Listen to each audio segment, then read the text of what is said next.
Selamat pagi, berjumpa lagi bersama saya Wong Ganteng Sak Donya. Mohon untuk tidak menyebutkan nama dan identitas siapapun dalam konten ini karena percakapan ini akan saya naikkan dalam konten YouTube saya. Gimana Mbak? Ini loh Mas, mau minta tolong. Ibu kan umurnya udah 51. Siap. Terus ibu dulu kan pernah kerja di Hongkong 12 tahun, ngerawat anak, juga ngerawat nenek. Terus saya di rumah kan udah 6 tahun ini. Saya maunya nih proses ke Hongkong lagi, bisa dapat majikan nggak ya Mas? Ya tergantung keyakinan sampean nanti pada saat interview bisa meyakinkan majikan apa enggak. Jawaban saya gitu begitu. ya. Iya dong. Kalau sampean yakin sampean masih punya rezeki di Hongkong ya optimis saja. Tapi kalau pertanyaannya sampean sama saya bisa di Hongkong nggak, bisa kerja di Hongkong nggak? Kalau saya jawabnya kalau proses saya bisa. Oh, alhamdulillah. Proses itu semuanya bisa.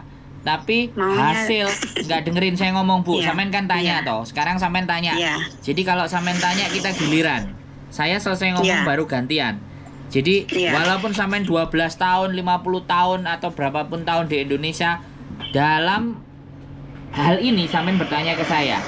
Oke? Jadi biarkan saya selesai menjelaskan, setelah itu baru giliran sampean ngomong. Mohon maaf ya, saya sedikit ekstrim. Karena biasa orang XX itu selalu begitu, Bu. Oke? Iya, Pak. Jadi penjelasan saya, kalau sampean yakin, percaya bahwa rezeki ada, jalan. Wes. Sekarang ganti sampean yang ngomong. Iya. Ya kalau Mas Sandro bisa nyarikan majikan, gimana turun sangat. Nonton soalnya umur ibu kan udah 50 gitu. Saya nggak mencari majikan, Bu E. Sampean data saya serahkan di PT, ya. Sama PT, sama PT disebarkan ke agen A, B, C, D, E, F, G. Yang mau datanya sampean. Nah, selanjutnya sampean akan diinterview. Ya, setelah diinterview, nah disitulah sampean berjuang. Apakah majikan itu nanti menerima sampean atau tidak, cocok dengan sampean atau tidak, itu di situ kuncinya. Jadi bukan di saya kuncinya. Oh gitu ya. Saya cuman nganterin saja gitu loh. Karena sekali lagi, kenapa saya nggak mau ambil risiko? Karena apa? Teman-teman itu di Indonesia berangkatnya kayak udah nyampe di Hongkong ketemu majikan Hongkong yang maafan, rawat, udah nyerah, ya kan? Nah itu kan resiko. Terus habis itu ngeluh lagi, aku begini majikannya begini dan begitu. Aduh, ngeri. Jadi makanya sebelum proses saya sampaikan dan ini saya rekam. Jadi kalau suatu saat saya dikomplain, saya punya rekamannya bahwa saya tidak menceritakan hal-hal yang baik. Bisa dipahami? Karena saya bukan PL, saya bukan sponsor, saya YouTuber. Tapi kalau saya ditanyain proses, ya saya arahkan di mana PT dan semuanya itu orang-orang yang saya kenal, orang-orang yang saya paham, orang-orang yang tahu saya cara kerjanya, kan begitu? Iya.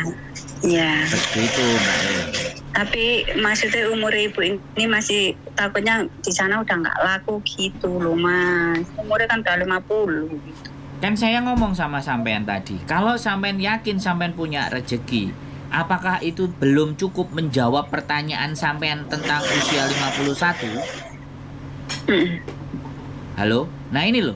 Saya kalau sama orang tua harus jelasin berkali-kali. Saya sekali lagi mohon maaf kalau saya kurang sopan dalam menyampaikan, ya. Saya minta maaf dulu.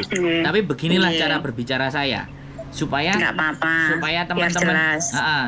teman-teman itu memahami bahwa proses di Hongkong itu A, B, C, D, E, F, G. Nah, kalau sampean sudah X, nah ini saya lanjutkan lagi ceritanya sampean. Biar pertanyaannya nggak mulek cuman aku 51 bisa nggak, nanti berikut lagi sampean tanya aku sudah 51 bisa nggak. Nah, sekarang kita geser ke episode berikutnya.